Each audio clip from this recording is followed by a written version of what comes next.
স্পিকারের ভূমিকা হলো ফুটবল খেলার রেফারির মতো। আমি তো রেফারি। সরকারি দল বাজেট দিবে, বিরোধী দল তার সমালোচনা করবে এবং যদি গঠনমূলক সমালোচনা করে সেটা আমরা ওয়েলকাম করি। আমি দেখব যাতে বিরোধী দল তাদের দায়িত্ব পালন করার জন্য পর্যাপ্ত সময় পায় এবং সরকারি দল এবং বিরোধী দলের মধ্যে একটি সহযোগিতার মনোভাব আমি আগের সংসদে লক্ষ্য করেছি। এখনও আশা করি তাদের মধ্যে কোঅপারেশন থাকবে এবং সরকারি দল এবং বিরোধী দল মিলেই একটি বাজেট উপহার দেবে জাতিকে, যাতে করে জনগণের জনজীবনে আরও স্বাচ্ছন্দ্য নেমে আসবে।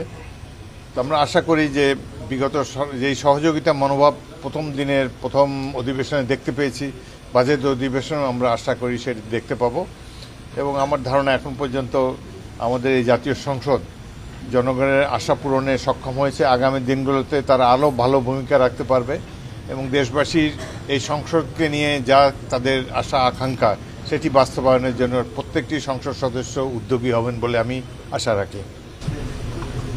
আমি পবিত্র ঈদ উল আজহা উদযাপন করার জন্যে ভোলায় এসেছি।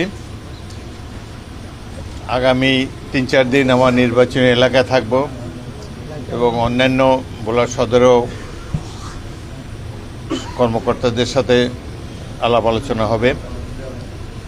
এবারে ঈদ আশা করি জনগণের জন্যে স্বস্তির ঈদ হবে। গত অনেকগুলো বছর আমরা সামাজিকভাবে ঈদ উদযাপন করতে পারিনি সঠিকভাবে। একটা ভয়ের আবহ ছিল সারা বাংলাদেশে, যার ফলে রাজনৈতিক কর্মীরা নানাভাবে নির্যাতিত হেনস্থা হয়েছে এবং রাজনীতির নামে মস্তানি এবং দুর্বৃত্তায়ন জেঁকে বসেছে সারা বাংলাদেশে।